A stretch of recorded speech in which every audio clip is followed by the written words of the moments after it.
couldn't resist. I, in all honesty, went in store simply to try it on. Okay, this launched last week, and I was like, oh, I'll be in the area.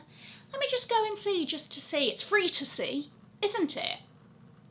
Well, for the 50th anniversary of their partnership, this is Tiffany and Elsa Peretti, they launched rings. Now, as we know, you've got the famous bone cuff created by Elsa Peretti. I think it was in the 70s. These rings are a riff off of that, okay? They come in two styles, much like the cuff. You have the bone ring style, and you also have the split style, which is sort of slightly longer and it has a crack in it that looks maybe a little bit more bone-like. Anyway, so today I am going to unbox, talk of you of the experience, but also a little bit of history about the range, because I found it interesting when I was digging a little bit deeper as well, and I thought I would come here and share nuggets of information, because why not? Guys, if you are new here, my name is Cassie and I'm a self-diagnosed luxury addict. I put out videos on Mondays, Wednesdays and Fridays, so if you like luxury fashion, then you're probably going to love it here. So head on there, subscribe, turn on the bell, become a member of our luxury addicted family. When are we going to rehab?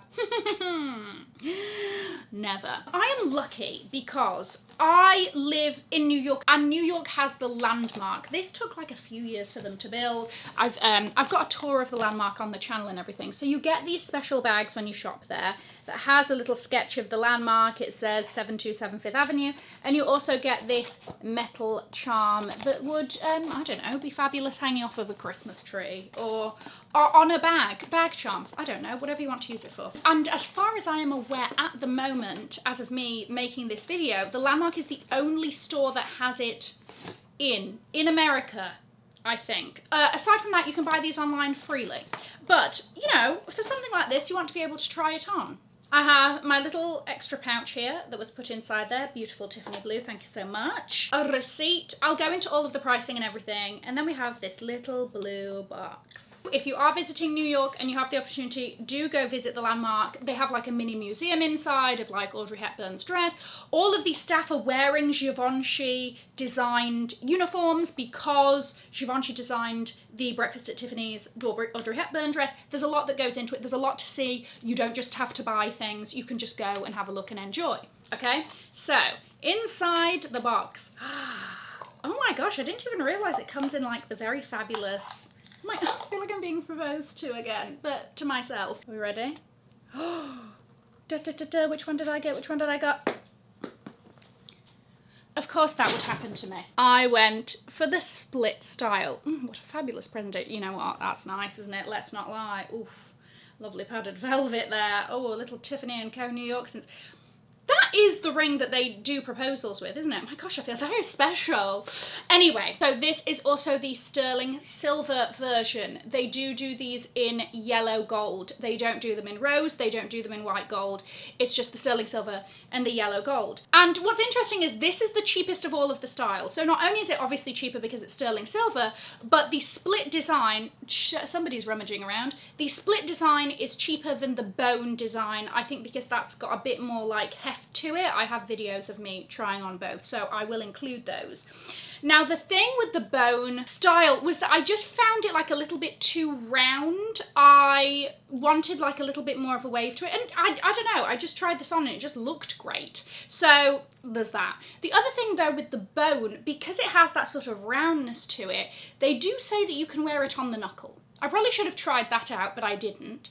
And it kind of gives this, it almost feels a little bit like armour. I think that the bone range really kind of emulates, it's like a little bit gladiatory, right? It's like a little bit, you've got your armour on, all of that. And, you know, the gladiator outfits have influenced fashion over the years. So I do have some things to note about this. It is open at the back, okay? So it's very comfortable. Let me give you like a 360. It's very comfortable. I'm gonna wear it on the pinky. Here's the thing, I usually sort of saw this as like, this is my yellow and rose gold hand, this is my white gold hand, and we'll sort of like build off of there. But I tried it on here thinking nothing of it, and I was like, why does that look really good? Oh my gosh. Also, I'm all about sort of having rings on every finger and all of that. It's extremely comfortable. It doesn't feel like it's chunky against this ring. Also the fact that it is split at the back means that you can bend without any issues, right? It's not like, it doesn't feel like it's in the way, it doesn't feel like it's taking up a lot of room, even though it is a chunky, more statementy piece. Now with the split as well, you can fashion it so that the split is facing up or that the split is facing down. I think I'm an up girl, I don't know, really. I think that just looks better. I just really like it. Does it fit my pinky on the other side? Why is this pinky so like, I mean, it works there as well. I really, really love this range. It's very like iconic, and for some reason I've always really liked it. Growing up, I always thought it was really cool. And my mum has the silver one, and to my benefit, she's like, oh, it's a bit too big for me these days. So maybe I'll get to add one more to the collection when I go home. So when I saw the rings, I was like, oh, I think that we might have to do something here, because I was planning on getting a pinky ring this year. I did have some others on my list, all of which were much more expensive than this. Let's talk about the price. This is $750, £720. Like I said, this is the cheapest of all of them. The bone is $850, I think, and the yellow gold you're looking at $4,300, $4,500.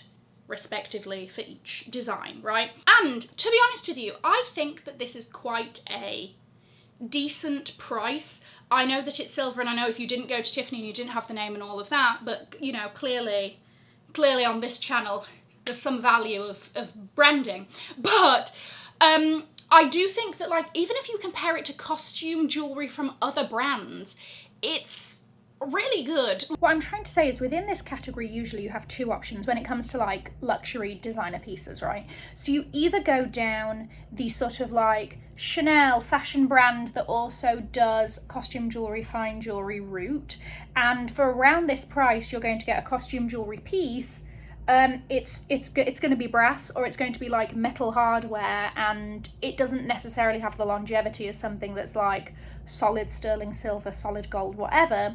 You do have brands a little bit like Bottega, which straddle this line where they will do sterling silver pieces that are like 18 karat gold plated and stuff like that, which, okay, fair enough, would be around this price. But if I look at the rings that they're offering, it's kind of not to the same. It's a nice ring. It doesn't have the same sort of level of iconicism, is that just, have I just put that out of thin air, that word, as the Elsa Peretti for Tiffany. So I think sort of with everything you're getting in terms of the weight of the names, as well as the fact that it's in sterling silver, you'll have it forever, it'll weather any storm, right? Then I think that it's priced quite well. Or the other route is you go down Cartier, Bulgari, those sorts of names, but that's going to come with a much different price point. They don't really tend to do sterling silver. So honestly, for something that I plan on wearing most days, cost per wear, what? It's so minuscule I can hardly see it, right? Getting my money's worth. So that was also an easy kind of like deal for me. I think it's great. I like the fact that actually my cuff in this is of a different style, just to change things up a bit, so it's like same but different. But also I did find out some interesting information about kind of her partnership with Tiffany in general. So this, it's the 50-year anniversary, right? So they started their partnership in 1974. Elsa Peretti was a model turned jewellery designer who was very good friends with Halston, the fashion designer, back in the 70s, right? He was actually the one that kind of brokered this deal between Tiffany and Elsa Peretti. Apparently she just like sat there, didn't really say anything, and he did all of the talking, and next thing you know, this is one of the biggest jewellery partnerships of all time. They actually renegotiated in 2012, and that deal saw her get like a $50 million upfront payment. And according to Forbes, between the years of 2009 and 2011, she accounted for 10% of Tiffany's sales. That's nothing to be sniffed at. And what I find so amazing about her designs is 50 years down the line, these designs still feel fresh, they still feel modern, they still feel relevant. And for something that's so iconic and very classic, that's not an easy thing to do. It's not boring, they're interesting. I really like them. Some other of her designs that, I mean, obviously she has the bone range, which I love, but some of her other designs are the diamonds by the yard, So you have like this chain and then a diamond that's bezel set, and you can sort of, yeah, cut it by the yard and have them as long or as short as you want or whatever else. There's the open heart range, there's the bean range with a clutch that I should have bought when I did my sodding Tiffany tour last year, because now they don't sell it anymore and it's great. That was a mistake on my part. The bottle as well, this little sort of bottle design. And then I think in the 80s she finally expanded into home items, right? So like there's little sort of boxes and trinket trays and things like that. But the other thing about her design, so she said in 1974, "What I want is not to become a status symbol, but to give beauty at a price." Tiffany wasn't really doing much sterling silver at the time, so a lot of her pieces were done in the sterling silver, and because of that she had this ability to make sterling silver feel more luxury than it was seen to be at the time. Love that for her, an icon, a legend. The other thing as well that I think that's really interesting, if you look at all of her designs, they all have a curve, they're all very smooth, they're all very easy to wear and like very casual, very effortless. And that is intentional. She sort of said, I don't remember the exact wording, but she wanted her jewellery to be easy and she didn't want it to like catch. So you're putting on a jumper and you're like, oh my gosh, blah, blah, blah, you know, like this is caught and everything else. So you'll notice that even with the diamonds by the yard, the setting is a bezel setting so that everything is smooth, everything just flows, you're not catching, it feels easy to wear, it feels effortless, which I like. I think that she had this ability through her designs of making these really beautiful, elevated, special pieces feel easy to wear and easy to style and a little bit more kind of like accessible in that way, right? Fair enough, like you can buy her stuff in yellow gold and it's thousands. But for the, you know, sterling silver pieces, the ceramic pieces, all of that, I'm a big sterling silver fan. I really like Tiffany for that. I think that that's their superpower, is the sterling silver. I think there are a lot of fine jewellery brands, especially, you know, the big names, your Cartier, your Van Cleef and all of that, that don't have that aspect. And so I do think that it is a little something that Tiffany has that they should be, you know, capitalising more on. I mean, obviously they have a huge sterling silver collection, but I think that maybe they could do a little bit better, maybe. But basically, this is my new stack. I love it. It's so comfortable to wear. That is the main thing with this. Like, it just nicely hugs the finger. I got a size 5 if anybody cares. It nicely hugs the finger.